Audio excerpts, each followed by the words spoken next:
di ulangan. Kebetulan ada waktu pada malam Jumat ini saya sanggup datang. Jadi insyaAllah sebelum kita mulakan tajuk perkongsian kita pada malam ini, saya nak supaya kita mulakan dengan bacaan suratul Fatihah dan suratul Fatihah yang sehingga saya ijazah kepada Tuhan. Ingatlah tidak suratul Fatihah? Ingat. Kalau saya ingat itu tidak baca tidak apa. Cuma sebagai satu peringatan, sebagai satu reminder, mudah-mudahan kita dapat kebaikan daripada selawat ini. Yang selawat ini dianggap sebagai selawat kewalian, selawat rahsia, selawat hakikat, selawat makrifat. Baca sekali pun telah ada nilai yang besar di sisi Allah Ta'ala. Sebagaimana kata Siti Muzaffar al-Baqri mengatakan bahawa man zakara wahidah dakhalan nar falyaqbidni baina yadayhi. Sesiapa yang baca selawat satu kali tiba-tiba dia masuk neraka, maka mari dia berwujud di hadapannya. Maksudnya tu Siti Muzaffar al-Baqri ini seorang wali Allah. Dia sanggup berwujud berdebat mempertahankan kalam itu. Itu kita taslim kepada kalam para awliya. Dia kata macam itu. Kerana para awliya yang bercakap di atas dapat hidayah petunjuk ilham daripada Allah. InsyaAllah kita akan jalan sedikit masalah kita tentang perincian. Kita mulakan dengan suratul Fatihah. Suratul Fatihah 3 kali. A'udzubillahi minasyaitonir rajim. Bismillahirrahmanirrahim. Alhamdulillahi rabbil alamin. Ar-Rahmanir Rahim. Maliki yaumiddin. Iyyaka na'budu wa iyyaka nasta'in. Ihdinas siratal mustaqim. Siratal ladzina an'amta 'alaihim ghairil maghdubi 'alaihim waladdallin. Amin. Allahumma salli 'ala sayyidina Muhammadin al-Fatih lima ughliqa wal khatim lima sabaqa nasiril haqqi bil haqqi wal hadi ila siratikal mustaqim wa 'ala alihi haqqa qadrihi wa miqdarihi 'azim. Allahumma salli 'ala sayyidina Muhammadin al-Fatih lima ughliqa wal khatim lima sabaqa nasiril haqqi bil haqqi wal hadi ila siratikal mustaqim wa 'ala alihi haqqa qadrihi wa miqdarihi 'azim. Allahumma salli 'ala sayyidina Muhammadin al-Fatih lima ughliqa wal khatim lima sabaqa nasiril haqqi bil haqqi wal hadi ila siratikal mustaqim wa 'ala alihi haqqa qadrihi wa miqdarihi 'azim. Inna Allaha wa malaikatahu yusalluna 'alan nabi ya ayyuhalladzina amanu sallu 'alaihi wa sallimu taslima. Sallallahu alaihi wa ala alihi wa sahbihi wa sallama taslima. Subhana rabbika rabbil 'izzati 'amma yasifun wa salamun 'alal mursalin walhamdulillahi rabbil 'alamin. Jadi sama ada kita sedar atau tidak sedar daripada bacaan kita tadi, khususnya suratul Fatihah itu, kita telah ada satu nilai yang besar di sisi Allah Ta'ala, yaitu nilai ma'rifatullah. Kerana ma'rifatullah merupakan tujuan Allah Ta'ala ciptakan kita. Sebagaimana disebut dalam ayat, wa ma khalaqtul jinna wal insa illa liya'budun. Aku tidak jadikan jin dan manusia kecuali untuk dia liya'budun, untuk dia jadi hamba. Jadi maksud jadi hamba itu hakikatnya kita ma'rifat Allah Ta'ala, mengenal Allah Ta'ala. Kita berada pada posisi kita dengan Allah Ta'ala. Kenapa? Kita sekarang ini dalam keadaan tidak mengenal diri kita. Kenapa? Karena terhijab dengan diri kita, terhijab dengan keakuan kita, dengan nafsu kita, sehingga kita ni nak jadi sayang kepada Allah Ta'ala, nak lawan kepada Allah Ta'ala. Kenapa? Karena kita merasakan kewujudan pada diri kita. Dengan diri kita tidak ada apa-apa. Kita hanya makhluk. Badan kita hanya majazi sementara saja. Dia akan tarik dulu tamat tempoh dia. Apa? Kita ni badan. Badan ini hanya sebagai tutup saja, sebagai pakaian kepada siapa? Badan kita hanya sebagai tutupan ataupun pakaian ada suatu rahasia Allah Ta'ala yang terbesar dalam diri kita, yaitulah ruh. Karena ruh merupakan satu benda yang latifah, satu benda yang nurani. Apabila berada di dunia ini, dia kena diberi suatu kelangsungan, suatu survival, suatu alat untuk dia berada di dunia ini. Yaitulah dengan badan, dengan kaki, dengan tangan, dengan mata, dengan mulut. Jadi apa maksud? Badan kita, tangan kita, kaki kita, perut kita hanya sebagai pakaian, bukan diri kita yang sebenarnya. Diri kita yang sebenarnya itulah ruh. Tapi kalau kita terhijab, kita terpedaya, tertipu dengan apa? Dengan jasmani kita, dengan jasad kita, dengan diri kita. Sehingga apa? Sehingga lahirnya keakuan diri kita. Baiklah dalam sunnah terkembang wujud dikadzabun la yuqasbi. Diri kamu itu merupakan sebagai satu dosa besar yang tidak ada taubat. Diri kamu merupakan sebagai satu hijab yang paling besar dan dosa yang paling besar. Kenapa? Karena jika tidak ada diri kita, apa? Maka zahirah hakikat mana diri kita? Dia tidak tahu. Ruh menandakan diri kita sebenarnya, bukan badan. Sebagaimana yang kita baca pada kitab kita dalam surah Ad-Dahr, "Hal ta'ala al-insan yaqin min al-dahr lam yakun syai'an madhkura." Adakah tidak pernah datang kepada manusia suatu tempo masa yang dia tidak pernah disebut, tak pernah dilihat, tak pernah ada. Umpama bahaya yang kita lihat sebelum 50 tahun lepas tidak ada. Tidak ada wajah saya, tidak ada muka saya, tidak ada nama saya, tidak ada badan saya. Tidak disebut nama yang kita kenal. Temu sekalian baru ada dengan badan masih lagi hidup dengan nama. Ada kereta, ada harta, ada rumah, ada keluarga. Tapi apa? Hanya sementara sahaja.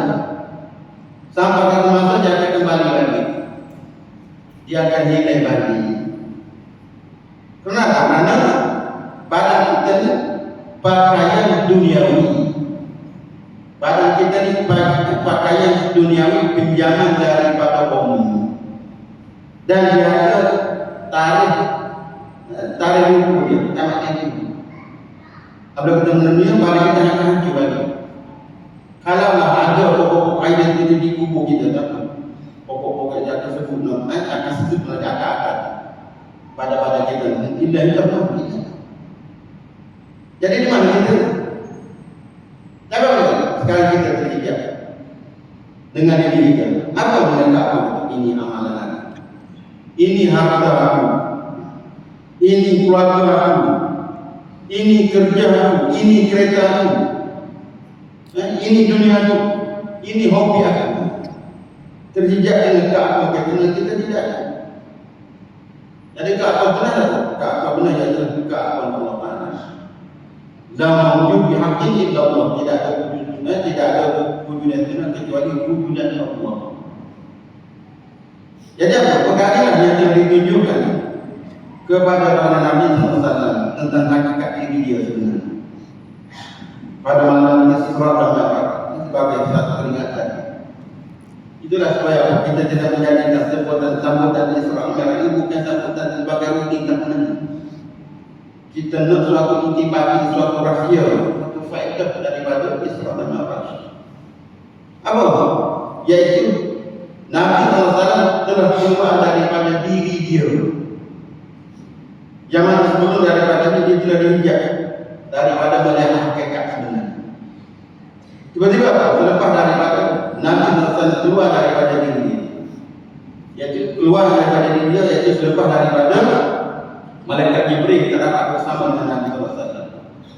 Sehingga beliau berkata, "Ya Muhammad, anta wa rabbuka." Engkau dan Tuhan kamu, aku tak boleh ikut. Maksud apa? La khatatu khutwatan la haqqa. Jika akan langkah keluar daripada lapisan tidak, itu apa akan nanti diucap. Malaikat Jibril. Jadi apakah selepas daripada lapisan itu dibagi lapisan luar daripada lipitan alam? Lapisan yang keluar daripada liputan alam. Kenapa? Apabila dia berasal dari liputan makhluk. Apabila satu nama makhluk, maka dia telah berada di alam ini. Alam ini apa? Alam ini tiada pagi, petang, siang, malam, kiri kanan, atas, bawah, dunia dan akhirat. Itu dipanggil liputan alam. Jadi makhluk telah berada di dalam liputan ini. Tak boleh kita badan kena makan, kena minum, kena bekerja, kena tidur, kena sakit. Ini tuntutan daripada alam ini. Ada kiri, ada kanan, ada atas, ada bawah, ada pagi, petang, siang, malam. Ini dipanggil liputan alam. Jadi setiap makhluk telah berada di dalam liputan alam. Tak boleh gitu. Apakah makhluk Jibril juga sebahagian daripada alam, kerana dia makhluk. Sebablah Jibril tak boleh keluar daripada liputan lapisan Sidratul Muntaha. Kenapa? Selepas daripada lapisan Sidratul Muntaha itu bukan alam, itu hadratillah. Itu singgasana Allah Taala. Kata singgasana Allah Taala kita berhantar kepada tempat. Alam ini berhantar kepada ruang waktu tempat arah wujud, itu maksud ruang. Allah Taala tidak berhantar kepada ruang. Tapi kita maksudnya pada malam Isra dan Mi'raj, Nabi Muhammad sudah dapat keluar daripada liputan alam. Nabi tidak berhajat kepada atas, bawah, kiri, kanan, pagi, petang, siang, malam.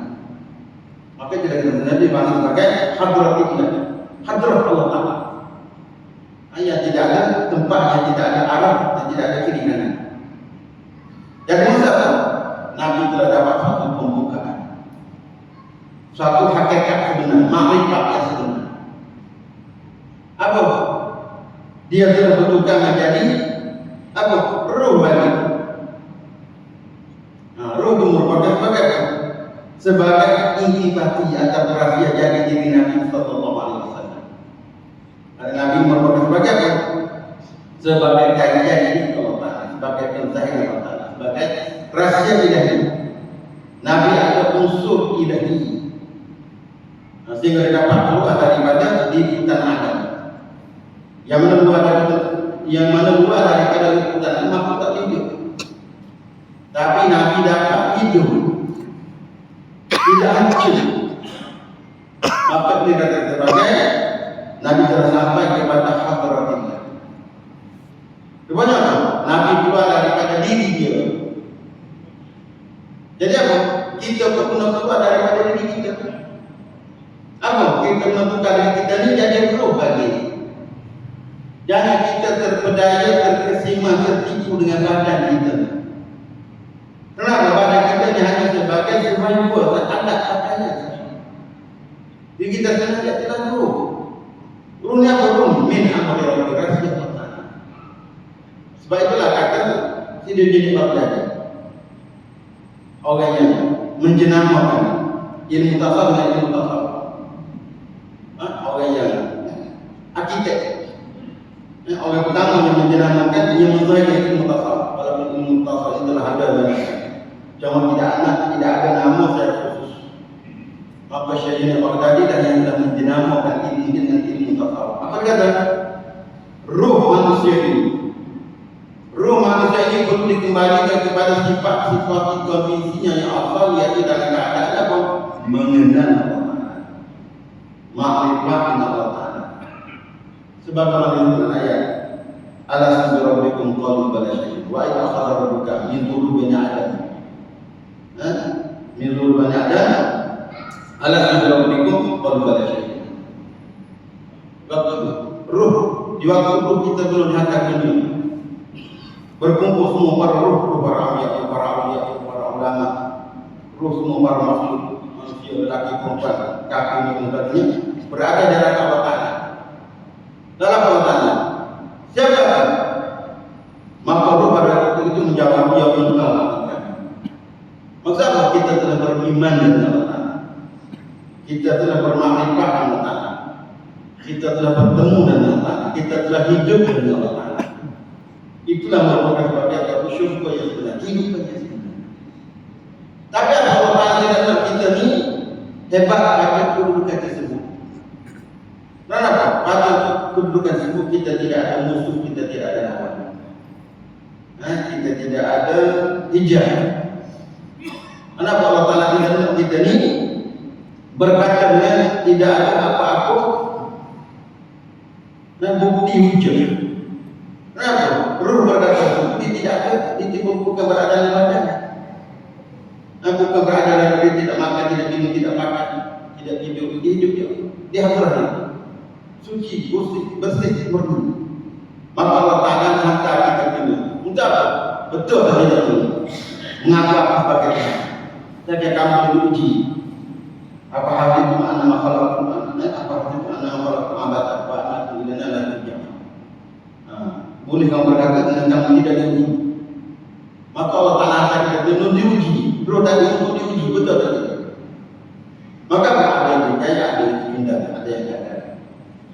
Karena roh tadi tidak diberi suatu pakaian, suatu kebaru, sebaru waktu yang berada dalam badan. Jika kita mendakwa keakuan ada diri sendiri. Jadi sebenarnya, walaupun kita berada di dunia ini, kita telah tetap dengan jati diri kita. Kita tetap kena syukur kepada Allah Ta'ala, kena terarah kepada Allah Ta'ala, kita kena memandang kepada Allah Ta'ala. Jangan pandang kepada diri. Maksud apa? Jadi kepada kita hanya sebagai anak saja. Sebagai satu nasional bukan makna. Harta kita, anak istri kita, duit kita, itu bukan sebagai makna. Itu hanya sebagai survival kelangsungan saja untuk kita bawa ruh semata berada dalam badan. Yang kita nak kawin, yang kita nak makan, yang kita nak pakai, yang kita nak mencari harta. Ini hanya sebagai sementara ruh tadi berada dalam badan. Tapi bukan makna. Tapi apa? Orang yang sempurna, orang yang hebat, apa? Dia tidak terpedaya dengan badannya, dengan diri dia, dengan jasmani. Ini katakan sebagai orang yang berjaya, orang yang istimewa, orang yang lurus. Apa maksud? Jadilah kita kena mematikan diri kita. Matikan diri kita ni dengan mau Rabbani, dengan mati maknawi. Bukan mati jasad, tapi mati maknawi. Walaupun badan kita hidup ada, tapi hanya sebagai topik. Contoh siapa? Saya pernah, ya jelas saya tidak berkata. Nabi bertanya kepada masyarakat, kamu ada mayat ini? Kamu ada mayat itu di kalangan kamu? Gak pernah tengok mayat. Dia kata kalau ada mayat hidup, mayat berdua, lihat kepada saya Abu Bakar. Dia di bagian dia bergerak, dia makan, dia berkahwin. Dia sama itu topeng, itu kabel luar. Tak apa, software dia tu ilahi. Software dia tu Rabbani. Tidak ada diri sendiri. Dia tu dikontrol, dikawal terpaku oleh Allah Ta'ala. Karena dia tu roh. Dari bagian yang sebagai topeng, sebagai satu bentuk kenyamanan. Dia sebenarnya dia telah menjadi penzahiran kepada Allah Ta'ala, tajadi kepada Allah Ta'ala, rahsia Allah Ta'ala. Akhirnya dia tu telah didominasi oleh ruh. Maksudnya mati dipanggil mau Rabbana, mati maknawi, bukan mati badan. Makanya yang Allah Ta'ala daripada kita. Jadi walaupun kita hidup berkeluarga, bekerja, mencari harta, berniaga, itu hanya sebagai nak survival saja. Sebagai satu kelangsungan untuk kita bawa suatu rahsia Allah yang ada di dalam diri. Maka pada perkara ini, jika kita dapat rahsia dari perkara ini, maka itulah kita telah dapat satu pembukaan, suatu kejutan, suatu jazbah, tarikan dari Allah Ta'ala. Maka inilah yang telah dapat dicapai oleh Nabi Sallallahu pada malam di surat Al-Baqarah. Apa? Ya telah Nabi terdapat satu rasio pembukaan dari Allah Ta'ala dipanggil Fathul Allah, Fathul Rabbani. Baiklah bagi kita dipanggil apa? Dipanggil Fathul Rabbani. Tapi bagi Nabi dipanggil mukjizat. Ada panggil mukjizat, satu pembukaan, suatu kejutan Allah. Bagi Nabi dia bagi mukjizat, bagi kita dia bagi karamah. Jadi masalah kita mendapat di pembukaan. Semua hidup kita semua kita menerima kita mendapat bagaimana apa yang terdapat dicapai oleh Nabi. Jika kita tidak dapat seperti mana yang didapat oleh Nabi Muhammad, kita tidak mencapai selamat tujuan benar Allah Taala kita. Jadi sebab itu kan Isra dan Mi'raj itu satu perkara yang besar, bukan satu perkara yang untuk sambutan pemerintahan saja. Tapi apa? Kena menjadi hak kita dulu. Bukan hak Nabi semata-mata. Bukan untuk kemuliaan Nabi kita semata-mata, tapi kemuliaan untuk kita sebagai umat dia. Kenapa? Saya ada contoh. Nabi kata, as-salatu mi'rajul mu'min. Salat merupakan mi'raj orang mukmin. Jadi mi'raj kita kenapa juga mi'raj? Anda balik ke Isra dan Mi'raj. Dan juga Allah Taala sebenarnya, subhanallazi asra bi 'abdihi lailan minal masjidil haram ila al-masjidil aqsa alladhi barakna fihi. Linuriyahu min ayatina innahu sami'un. Siapa disebut? Subhanallazi asra bi 'abdihi. Maha suci Allah Taala yang telah menjalankan hamba. Jadi kenapa Allah Taala tidak mensifat, tidak mengisyaratkan pada ayat itu subhanallazi asra bi rasulihi. Atau subhanallazi asra bi nabiyhi. Tiba-tiba Allah kita subhanallazi asra bi 'abdihi. Maha suci Allah Taala yang telah menjalankan hamba. Jadi Allah Taala mensifat dan mengisyaratkan pada ayat subhanallazi dengan abdihi. Maka kita juga berpotensi untuk jadi hamba Allah. Jadi kita juga berhak untuk dapat Isra dan Mi'raj. Nak tanya apa tadi? Isra dan Mi'raj itu bukan untuk Nabi, bukan untuk Rasul, tapi untuk setiap hamba. Jadi apa? Kita juga berpotensi untuk jadi hamba, dan itulah tujuan utama Allah Taala kita kata. Jadi walaupun kita manusia biasa tidak dapat tentang kita terdapat Isra. Dengan apa? Dengan kita mempersembahkan kehambaan kita kepada Allah Taala.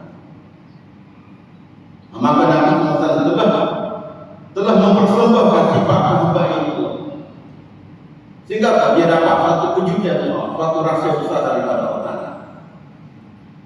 Kenapa? Sebelum datang lagi peristiwa Isra dan Mi'raj, Nabi Muhammad telah mendapat satu tentang yang hebat, satu rumus yang hebat daripada kalangan kaki kursi, sehingga ketika Nabi terpaksa membawa diri ke Taif, terpaksa membawa diri ke Taif. Mudah-mudahan ada suatu cahaya di ujung terowong, arah-arah mulai dapat terima dakwah Nabi. Tiba-tiba semakin kuat mendapatkan di dalam tabah, sehingga berdarah badan Nabi Muhammad penuh darah dari kasih kami, sehingga berkocok bunyi air. Coba kita bayangkan pada dalam dari kita. Tentu kita tidak memberontak, kita komplain. Kita tidak boleh menerima qada takdir. Sehingga malaikat Jibril rasa kesian kepada Nabi Muhammad, ya Muhammad, supaya Allah Taala ini perintah aku supaya ambil taman bukit ini 4 penduduk ini. Anak biar ada tu raja, brutal, samsai, tak kenal siapa orang. Apa kata Nabi? Aku bukan juga untuk apa?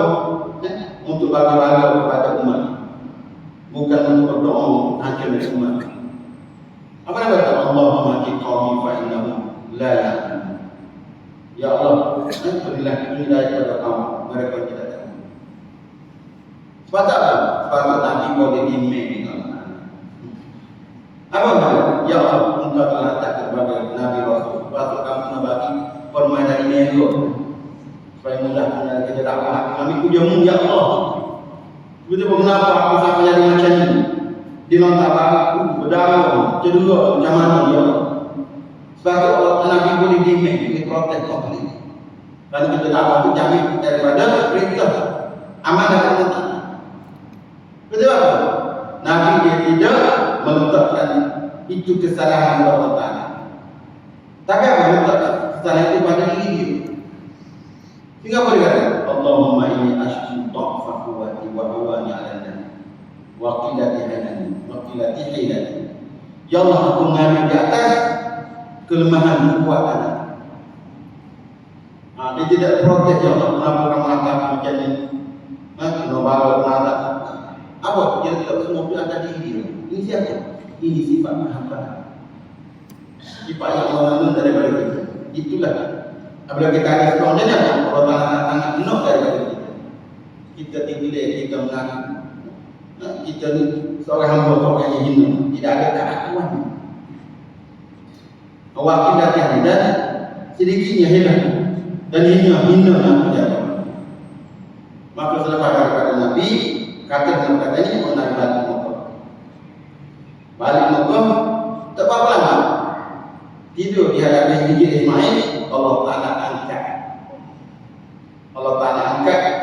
Apa? Dengan Jibril datang bertanya, berkata Rasulullah, Ya Rasulullah, Ya Muhammad, Allah yang lubuka.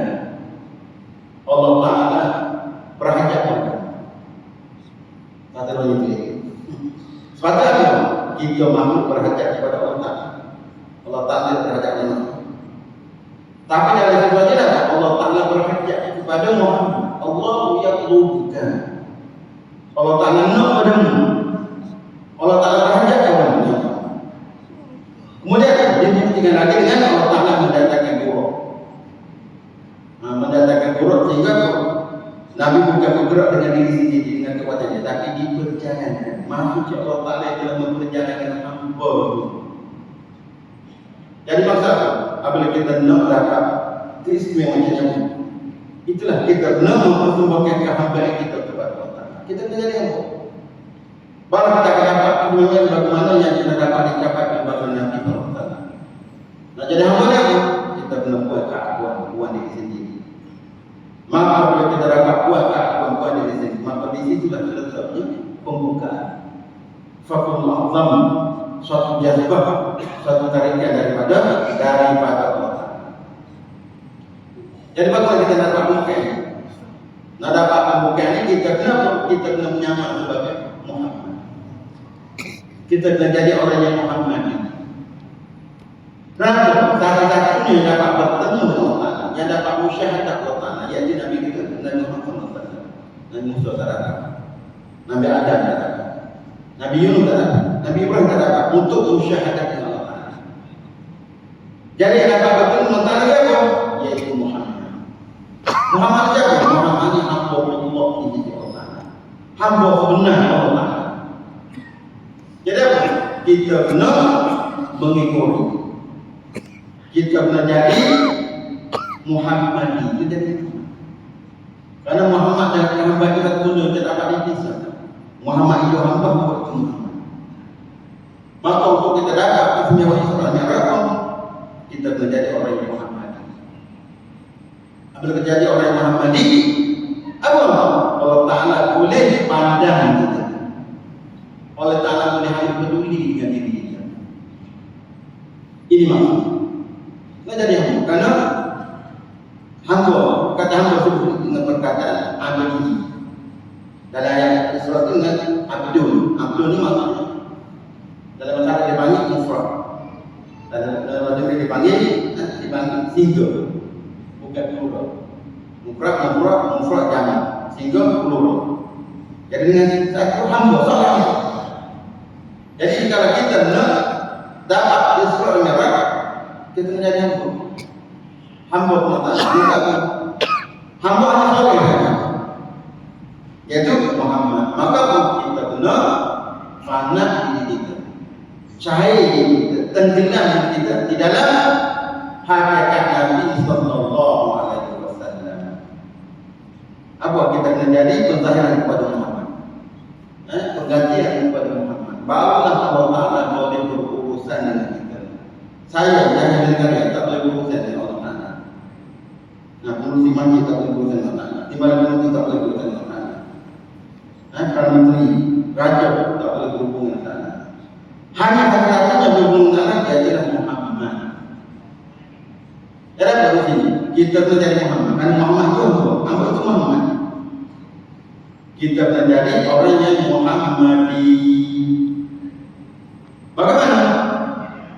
Itulah rahsia yang ada pada yang kita baca di kali tadi. Salawatul Fatih itu merupakan sebagai suatu kunci kepada kita dalam keadaan kelemahan kita berada di akhir zaman. Takkan Allah Ta'ala sangat peduli kasih kepada kita, sangat sayang kepada kita. Kenapa? Karena walaupun kita penuh dengan segala kekurangan keaiban, penuh dengan segala kekotoran, maksiat Allah dan sebagainya, khususnya kita berada di zaman, tapi kita tahu kita tetap umat Muhammad, sebaik-baik makhluk di atas bumi. Maka kita mendapat ampias, maka daripada perbagian Allah Ta'ala nak supaya kita dapat juga kemuliaan. Maka dengan cara anugerah, dengan cara kurnia, maka tidak ada di akhir zaman untuk kita dapat dengan cara anugerah kurnia itu saja, yaitu dengan jalan memperbanyak berselawat kepada Nabi Sallallahu Alaihi Wasallam, dan khususnya dengan selawat rahsia, selawat hakikat, selawat makrifat, selawat abliyah. Ini sahaja yang boleh menghubungkan kita dengan diri Nabi Sallallahu Alaihi Wasallam. Patutlah kalau Fatih dikenal sebagai selawat Fatih. Selawat Fatih dikenal dengan nama selawat miftah hakikat Muhammadiyah. Selawat untuk kita buku hakikat Muhammad yang ada pada diri kita. Kenapa? Karena ini asal kita Muhammad. Jangan terhijab apa? Terhijab dengan diri kita. Muhammad yang pada kita tidak tahu. Kita merasakan ini ayah beda karya. Ini Muhammad bin Ismail. Jangan dia kita Muhammad. Muhammad saja. Muhammad ini rasul ilahi, utusan Allah Taala. Wa'lamu anna fiikum Rasulullah. Ketahuilah pada dirimu ni ada Rasulullah. Ada Rasulullah pada diri kita. Apa? Ruhlah Rasulullah yang pada diri kita. Penghubung kita, perantara kita dengan Allah. Ruh. Maka apa? Ruh lambang hakikat Nabi Muhammad. Karena ruh merupakan hamba Allah Taala. Maka itulah hakikat Nabi Muhammad. Maka apa kita kena buka diri kita? Buka Muhammad yang ada pada diri kita. Bagaimana tak ada? Tak boleh buka dengan amal ibadat kita, dengan puasa kita, dengan haji kita, dengan sedekah kita, dengan salat lima waktu kita tak boleh buka hakikat rahsia ini. Jangan kita kena buka dengan apa? Dengan suatu alat, dengan suatu senjata Rabbani yang ada izin daripada Allah Ta'ala, iaitu dengan mana-mana selawat, dan khusus dengan selawat yang jamin, selawat yang besar, selawat yang agung, selawat makrifat, selawat awliyah, selawat rahsia, iaitu selawat al-Fatih. Selain daripada selawat, selawat al-Jumiyah dan tarikat Ahmadiyah, selawat Nuriyah, selawat Nuridiyah dan tarikat Saziliyah, selawat Tazi, selawat Al-Jazuli. Itu dimaksud selawat hakikat makrifat untuk buku hakikat diri. Maka yang ada pada kita ni sebagai satu kesimpulan jawab, iaitu selawat Fatih, selawat yang betul-betul fokus, betul-betul tawajjuh, betul-betul yang serius untuk buku hakikat Muhammad yang ada pada diri kita. Sebab selawat Fatih dengan selawat miftah hakikat Muhammadiyah. Selawat untuk kita buku hakikat Muhammad yang ada pada diri kita. Satu kalam dari kalangan para ulama mengatakan bahawa tentang kemuliaan selawat Fatih mengatakan bahawa bagi orang yang menazami selawat Fatih, maka jiwa dia adalah jiwa Muhammad.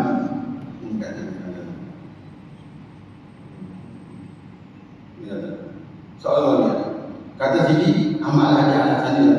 Bagi hati yang bersatu dengan selawat Fatih, jiwanya adalah jiwa Muhammad. Jiwa Muhammad, jiwa Muhammad, jiwa yang Allah Ta'ala boleh berruh di sana. Apabila saya banyak sekali itu ada nilai sosial di sisi Allah, ada nilai makrifat. Apa dia kata lagi? Orang yang mendalami selawat Fatih dan syama'il Muhammad akan dilimpahkan dengan banjir Muhammad. Kita akan dapat limpah Muhammad. Kita akan dapat rahsia Muhammad. Lagi kali mengatakan ini.